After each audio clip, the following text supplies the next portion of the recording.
CTV News at 5 with Tony Ryma and Rick Wyman with weather. Good evening. Thanks for being with us on this Tuesday, August 19th. People in the towns of Moonbeam and Kapuskasing are still coming to grips after 4 young people were killed in a crash over the weekend. CTV's Lydia Chubak has more on this heartbreaking story. In the midst of a construction zone on Highway 11 North, a memorial site is growing in honor of 4 youths whose lives were claimed during a collision early Saturday morning. I can't believe that it happened, yet I can't stop thinking about it. I can't get it out of my head. It happened on a stretch of road a few kilometers north of Moonbeam, involving an all-terrain vehicle and a commercial motor vehicle. August 16th at 3:20 in the morning, the OPP received a call of a collision on Highway 11 near Moonbeam. So at that time, we attended the collision and immediately saw that there was 4 individuals deceased at the scene. People we spoke with say everyone is in a state of shock and grief over the loss of one 16-year-old and 2 18-year-olds from Moonbeam, as well as one 20-year-old from Kapuskasing. The whole community is grieving. The whole community is trying to support each other. The whole community is trying to be present for one another as much as we can, and it's obviously a very sad time.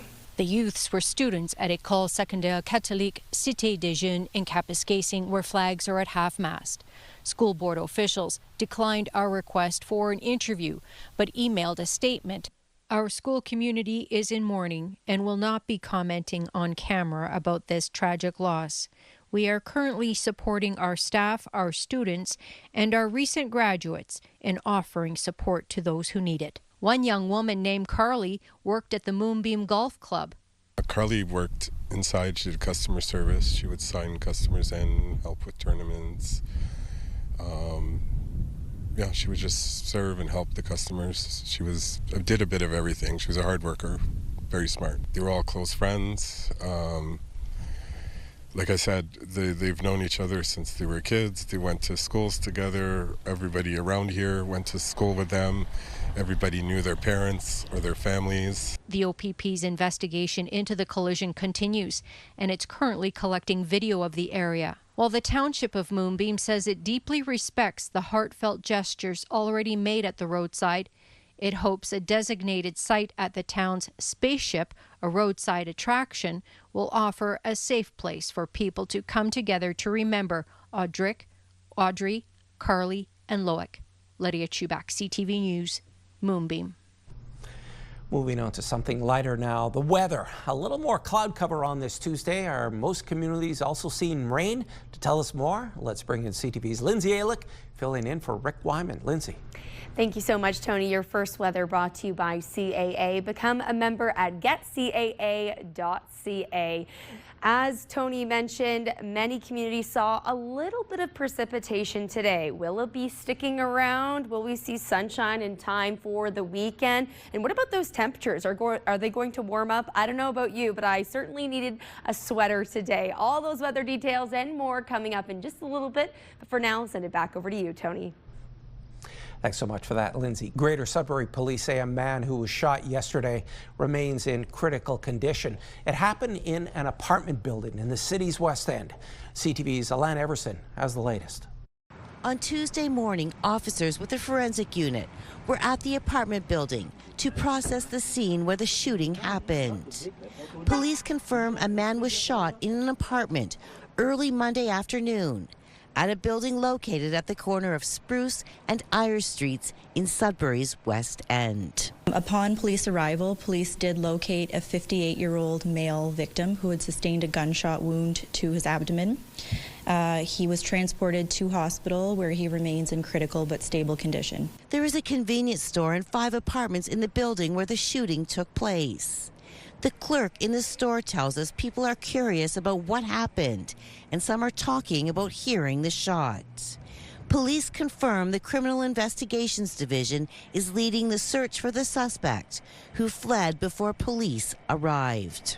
This was a targeted, isolated incident where the individuals were known to each other, so there's no threat to public safety at this time. Police hope people with any information possibly or directly related to the shooting will share it with investigators or anonymously through Crime Stoppers. Anyone with information, any tips on the individuals involved, or who were in the area at the time, any witnesses to come forward. Police confirm they continue to canvass the area and are asking anyone with video surveillance footage at the time of the shooting, which was 1 p.m. Monday, to contact them. Alana Everson, CTV News, Sudbury. The 8-year-old boy shot and killed in Toronto will be laid to rest in Wekwamakong on Manitoulin Island. Gervais Roy was curled up in bed with his mother in their Toronto apartment when he was struck and killed by a stray bullet over the weekend. His mother, Holly Roy, is returning to Manitoulin Island today with her son's remains. We'll have more on this story at 6 o'clock.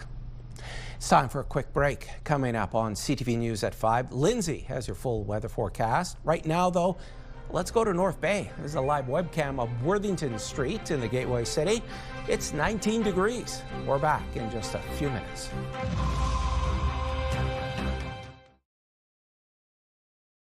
When you see it happen, send it to CTV News. Text 10400 from your screen to ours. Text 10400.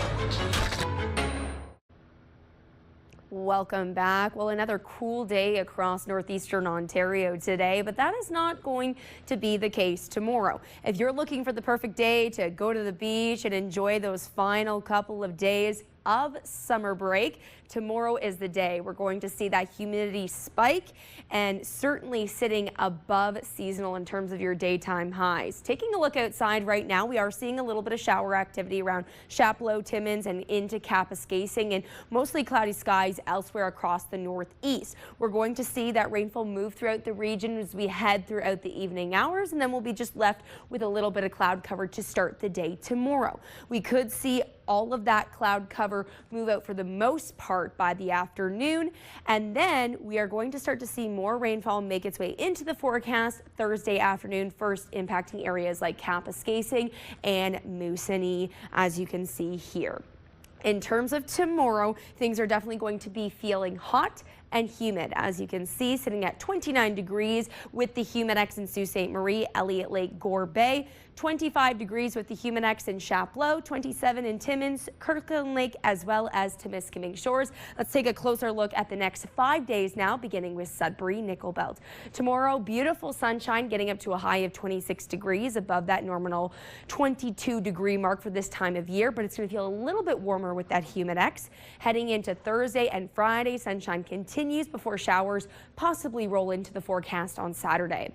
Sault Ste. Marie, Algoma, this is a very similar weather forecast for you here. Partly sunny skies for tomorrow, high of 24, feeling closer to 29 with that Humidex. Sunshine continues into Thursday before showers are possible on Friday. Timmins, Cochrane, Kapuskasing, partly sunny for your Wednesday, a high of 24. Humidex value sitting at 27.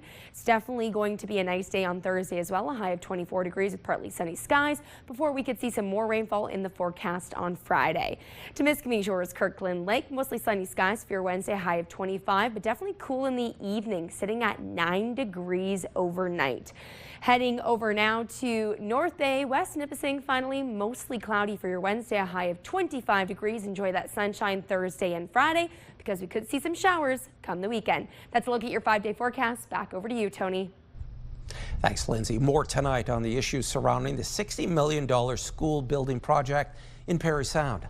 The project is behind schedule, forcing students to be relocated to 3 area schools, one of which has already started to be torn down. Today, the Near North District School Board met to discuss the situation. CTV's Madison Merrier has the latest. Over 100 people attended the virtual Near North District School Board meeting this morning. On the agenda, Parry Sound Build JK to 12. The meeting got off with a rocky start when the director of the board didn't show up. The fact that the director is not here present with staff to be able to acknowledge and share with us the plan, the contingency plan that's been shared to the public, has questions. July 25th, I get an emailed letter from the minister saying that he knew the build wouldn't be completed on time and wouldn't be open on time. That made me furious because I'm hearing from the minister and not the director of education of Near North District School Board. A motion was put forward by Trustee Bertram requesting that the Ministry of Education immediately investigate the board, its oversight, and the systemic limitation to trustees. The motion was passed 4-3. The board will reconvene next week to review the letter to send to the ministry. And now here we are. So I don't really care if I lose my trustee seat. This is really important. This is not about people sitting around going, well, let's keep our seats. This is about the school and the students. In a statement to CTV News, the Minister of Education said, "I share the frustrations of many students and parents in Parry Sound who are disappointed with the severe setbacks and delays on the opening of the brand new state-of-the-art school caused by significant mismanagement and a lack of effective oversight by the board and trustees." The ministry also confirmed they are aware of the resolution, but they are awaiting the official letter before they can step in or comment on the plan. Parents for Parry Sound who applied pressure with their rally on Friday joined the online meeting today as well. I feel like it's a start. I mean, obviously somebody needs to come in and clean up this mess. Madison Marier, CTV News, Sudbury. A tragic backstory was revealed during a sentencing hearing for a convicted drug dealer in Sudbury.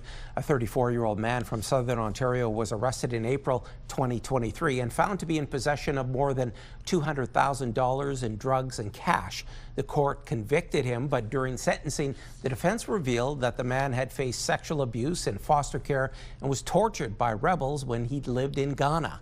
The judge sentenced him to 10 years due to the severity of his crimes. You can read the full story on our website, CTVNewsNorthernOntario.ca. It's a first, but not something a food bank in the Soo is proud of. Coming up on CTV News at 5. St. Vincent Place ran out of soup, but a call out to the community is helping to restock the shelves.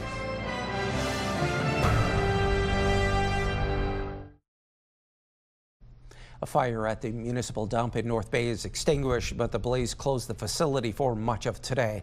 Crews responded to the Merrick landfill this morning and were able to put the fire out, but the dump remained closed until 3 p.m. while firefighters stayed on site to ensure the blaze didn't flare up.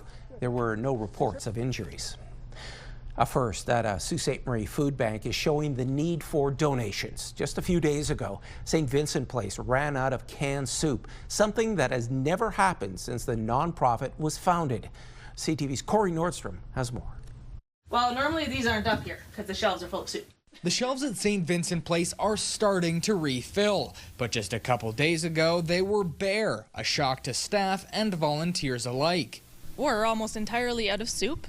A few days ago, our food bank coordinator came to me. She's been here for the full 22 years that St. Vincent Place has been open, and she said, "I think this is the first time this has ever happened. These soup shelves are empty." A Friday call out to the community is proving beneficial as more cans are coming in. A lot of it's been today. The bell's been ringing pretty steadily today that folks are dropping it off, so that's been nice. If the pace keeps up, officials hope it will last them until their Big Blue food drive coming up at the end of September. So far, they haven't had to turn anyone away at the food bank, but the shortage speaks to something more than just one item. Soup goes out in every package, so it's really important that we have some on hand all the time.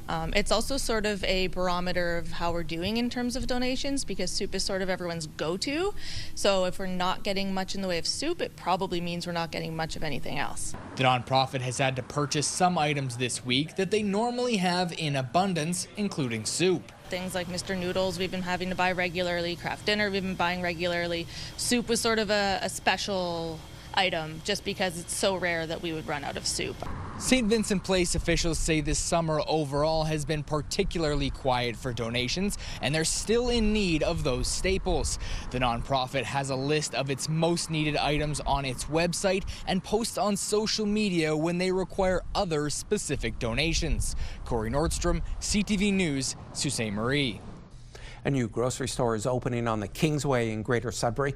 Loblaws has confirmed a no-frills grocery store will open this Thursday. In a release, Loblaws says the new store is creating 60 new jobs. As part of its grand opening Thursday, the new store will be donating $1,500 to Better Beginnings, Better Futures. It's a local organization that supports children, youth, and families. Loblaw says it will be opening another location in Sudbury at the Southridge Mall, replacing the PV Mart. The Group Health Centre in Sault Ste. Marie was given a generous gift. The Rucho family donated $200,000 to the centre's surgery and ear, nose, and throat departments. The money is to help the centre purchase vital equipment, including new monitors and state-of-the-art surgical equipment. The Group Health Centre president and CEO called the donation an extraordinary gift and says it will make a lasting impact on the centre.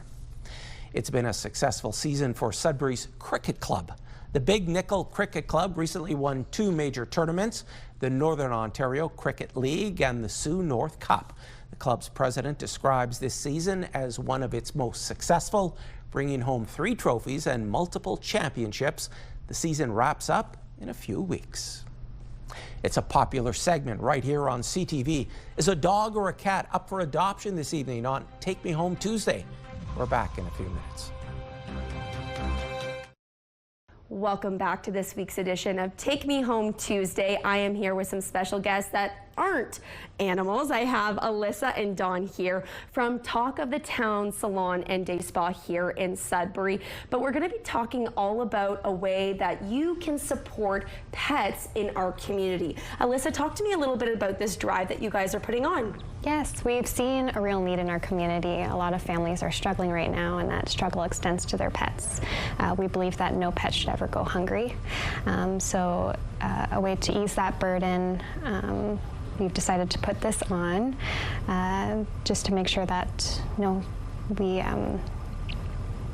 can support pets in any way, right? Yeah. And so you're looking for lots of different types of donations. So Dawn, talk to me a little bit about what people can donate and where they can donate. Absolutely, Lindsay. So we made it very easy. They can drop all donations off at Talk of the Town Salon and Day Spa, located at 378 Regent Street.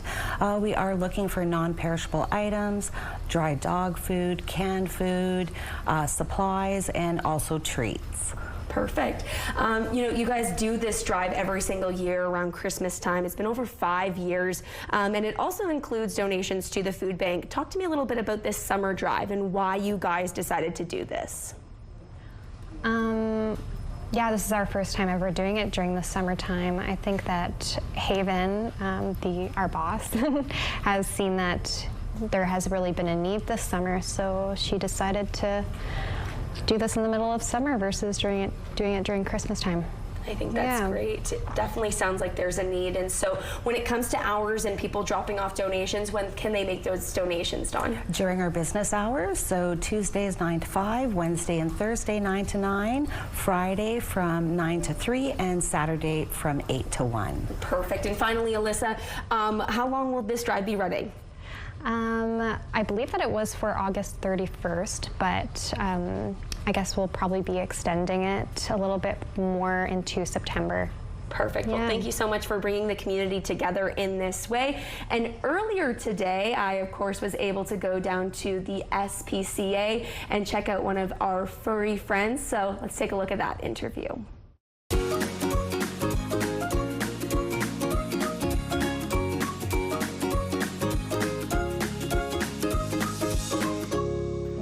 Here at the SPCA in Sudbury, located at Collage Boreal, with our special guest, as always, Miss Emma Bailey, and our special guest, our furry friend, Willow. Talk to me a bit about her today. So Willow's a 2-year-old lab mix. She's very excitable. She just loves people. She wants to be your best friend. She's looking for a home where she has people around. She gets a little bit of anxiety being left alone, which a lot of us do, which is fair. So she's looking for someone who could be home with her, maybe even some kids that are kind of aware of her size, someone just to give her that extra attention, and then she settles completely down when she's around people. Okay, perfect. What about other pets?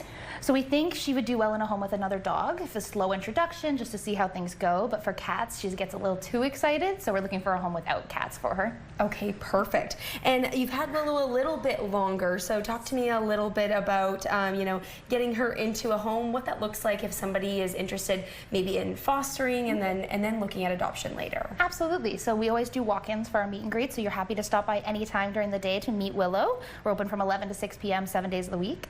For taking her into your home, she's been sort of coming out of her shell with us, definitely. She's really showing how much she loves people, how affectionate she can be, just sort of settling with us for the day. So when bringing her to your home, it's good to know that she may need some adjustment periods. She might need a little time before she comes out of her shell, but she's definitely so loving and ready to show that. Absolutely, and she loves her toys, and we'll bring them to you. So definitely come on down to the SPCA and meet Willow and all of the other pets that are here. They all definitely need an awesome home. So thank you so much, Emma, and thank you, Willow. We'll send it back over to you.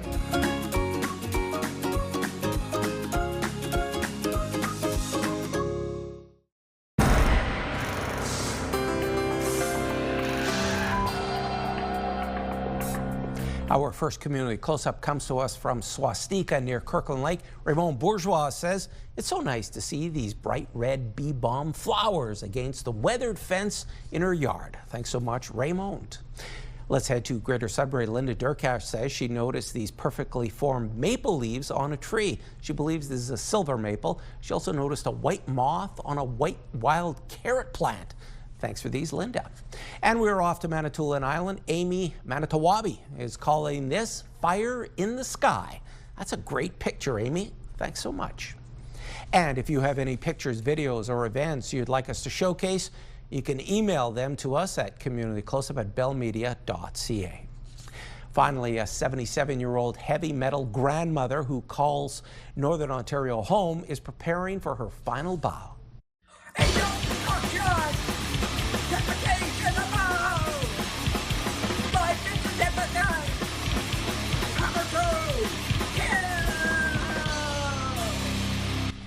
After a decade-long run, Grindmother, who went viral at 65, is set to perform 2 final shows this winter following a dementia diagnosis. Grindmother recorded these vocals from her home on Manitoulin Island. Her final sets will be December 5th in Montreal and December 6th in Toronto. In a release, her son says while she is stepping away from performing live, there are still plans for new music, so stay tuned. And there's more news for the North coming up at 6. For now, continue watching as we hand things over to CTV National News.